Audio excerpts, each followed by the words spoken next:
ഇടുക്കി കട്ടപ്പനയിലെ ഹോട്ടലിൽ ഭക്ഷണം കഴിക്കാനെത്തിയ ആളുകളും ഹോട്ടൽ ജീവനക്കാരും തമ്മിലുണ്ടായ തർക്കം എത്തിയത് വലിയ സംഘർഷത്തിൽ ഇരുവിഭാഗത്തിലെയും ആളുകൾക്ക് കാര്യമായ പരിക്കേറ്റു. സംഘർഷം മൂർച്ഛിച്ചതോടെ കട്ടപ്പന പോലീസ് സ്ഥലത്തെത്തിയാണ് രംഗം ശാന്തമാക്കിയത്. പരിക്കേറ്റ ഇരുവിഭാഗത്തിലെയും ആളുകൾ ആശുപത്രിയിൽ ചികിത്സ തേടി. ഇന്നലെ ഉച്ചയ്ക്ക് ശേഷമാണ് സംഭവം നടക്കുന്നത്. കട്ടപ്പന പുളിയമല റോഡിൽ പ്രവർത്തിക്കുന്ന അമ്പാടി ഹോട്ടലിൽ ഭക്ഷണം കഴിക്കാനെത്തിയ സ്ത്രീകളും കുട്ടികളും ഉൾപ്പെടെ 8 പേരടങ്ങുന്ന സംഘവും ഹോട്ടലിലെ ജീവനക്കാരും തമ്മിലാണ് വാക്കേറ്റമുണ്ടായത്. ഭക്ഷണം വിളമ്പുന്നതുമായി ബന്ധപ്പെട്ടാണ് തർക്കം ഉടലെടുത്തത്. തുടർന്ന് ഇത് സംഘർഷത്തിലേക്ക് നീങ്ങി. വലിയ രീതിയിലുള്ള സംഘർഷമാണ് ഹോട്ടലിൽ ഉണ്ടായത്.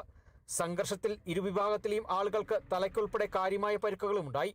തുടർന്ന് കട്ടപ്പന പോലീസ് സ്ഥലത്തെത്തിയാണ് രംഗം ശാന്തമാക്കിയത്. വിവാഹാവശ്യത്തിന് വസ്ത്രങ്ങളും മറ്റും എടുക്കാനെത്തിയതായിരുന്നു മ്ലാമല സ്വദേശി ഷംസുവും കുടുംബവും. ഭക്ഷണം ആവശ്യപ്പെട്ടപ്പോൾ ഹോട്ടൽ ജീവനക്കാരുടെ ഭാഗത്തു നിന്ന് മോശമായ രീതിയിലുള്ള അനുഭവമാണ് തങ്ങൾക്കുണ്ടായതെന്നാണ് ഭക്ഷണം കഴിക്കാനെത്തിയ ആളുകൾ പറയുന്നത്. രണ്ടാമത് നമ്മൾ ചോറ് ചോദിച്ചപ്പോഴത്തേക്കും നിക്ക് തൊലയാതെ എന്ന് പറഞ്ഞ പുള്ളി ഇറങ്ങിപ്പോയി.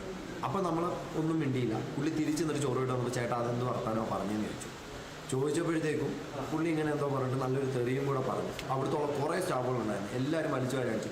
കുപ്പി ഗ്ലാസ് വെച്ച് എറിഞ്ഞ് ജഗ്ഗിനടിച്ച് എൻ്റെ തലയിൽ 3-4 സ്റ്റിച്ച് ഉണ്ട്. പിന്നെ ബാക്കി പരിക്കും ചെയർ വെച്ച് അവർ അടിച്ചിട്ടുണ്ട്. അവിടെ ഗ്ലാസും കുറേ പൊട്ടിയിട്ടൊക്കെ ഉണ്ട്. എൻ്റെ ഏറ്റവും ഇളയ അനിയൻ്റെ മുഖത്ത് നോക്കി അവിടെ മദ്യപിച്ചിരുന്ന ഒരാൾ അടിക്കുന്നത് പോലീസുകാരുടെ മുമ്പിലിട്ട്. എന്നാൽ സംഭവവുമായി ബന്ധപ്പെട്ട് ആക്രമണത്തിനിരയായ ഹോട്ടൽ ജീവനക്കാരൻ പറയുന്നത് ഇങ്ങനെ: വലിയ തിരക്കുള്ള സമയത്താണ് ഇവർ എത്തിയത്. ഇവർ ആവശ്യപ്പെട്ട ഭക്ഷണം ഇവർക്ക് നൽകി. എന്നാൽ നൽകിയ ഭക്ഷണത്തിൽ കറി കുറവാണെന്ന് പറഞ്ഞ് യാതൊരു പ്രകോപനവും കൂടാതെ തന്നെ ഭക്ഷണം കഴിക്കാനെത്തിയവർ ആക്രമിക്കുകയായിരുന്നുവെന്നാണ് പരിക്കേറ്റ ജീവനക്കാരൻ പറയുന്നത്. ഇവര് 8 പേരുണ്ടായിരുന്നു. ഇവർക്ക് 8 ചോറ് കൊണ്ടുവന്നിരുന്നപ്പോൾ ഇവർക്ക് കറി കുറവാന്ന് പറഞ്ഞു. ഞാൻ പറഞ്ഞു കറി അങ്ങനെ നമ്മൾ ആദ്യം കുറച്ചൊക്കെ നമ്മൾ ഇറങ്ങുള്ളൂ. രണ്ടാമത് ഞാൻ തരാമെന്ന് പറഞ്ഞ് ഞാൻ കറി എടുക്കാൻ പോയി. വേറെ ഒരു 5 ബിരിയാണി കൊടുക്കാൻ പോലും ഒന്നുമില്ല. ഇവർക്ക് ഞാൻ സപ്ലൈ ചെയ്തുകൊണ്ടിരിക്കുക, നല്ല രീതിയിൽ കൊടുത്തോണ്ടിരിക്കുക. ഒരാൾ പറഞ്ഞ് പുളിശ്ശേരി വേണമെന്ന് പറഞ്ഞു. പുളിശ്ശേരി എടുത്ത് കൊടുത്തപ്പോൾ മറ്റേ ആൾ പറഞ്ഞ് കറി പിന്നെയും വേണമെന്ന് പറഞ്ഞിട്ട് കറി എടുത്ത് കൊടുത്തു. ചോറ് വേണമെന്ന് പറഞ്ഞു. ഇവർ എന്നെ തെരുതെരെ ഇങ്ങനെ ഓടിക്കുക. ഞാൻ പറഞ്ഞു എടുത്തുകൊണ്ട് വരാമെന്ന് പറഞ്ഞിട്ട് ഞാൻ ഇങ്ങനെ പെട്ടെന്ന് പോയി തിരിച്ചു വന്നപ്പോഴത്തേനും പറഞ്ഞു ഞാൻ ഇവരെ തെറി കൊടുക്കാൻ പറഞ്ഞുകൊണ്ട് എന്നെ കയറി അടിക്കുക ചെയ്ത്. ജഗ് എടുത്ത് എന്നെ തലയെല്ലാം അടിച്ച് പൊട്ടിച്ച് ഇമാർ നിർത്തി ഇമാർ ചെറുപ്പക്കാരെല്ലാം നിർത്തി തന്നെ അടിക്കുക ചെയ്ത്. എൻ്റെ ഷർട്ടും എല്ലാം കയറി ബ്ലഡെല്ലാം എൻ്റെ 8 സീറ്റുണ്ട്. ഞാനൊന്നും ചെയ്തില്ല. ഒരു കാരണവശാലും ഒന്നും പറഞ്ഞിട്ട് പോലും ഇല്ല ഇവരോട്. ഞാൻ പെട്ടെന്ന് ഇങ്ങനെ ആയിപ്പോയി. ഒരു കഷ്ടം. ആക്രമണത്തിൽ ഹോട്ടലിനുള്ളിലെ വസ്തുക്കൾക്കും കാര്യമായി കേടുപാടുകൾ സംഭവിച്ചിട്ടുണ്ട്. ഇതുകൂടാതെ ഭക്ഷണം വാങ്ങാൻ എത്തിയ ആളുകൾക്കും ആക്രമണത്തിൽ പരിക്കേറ്റിട്ടുണ്ട്.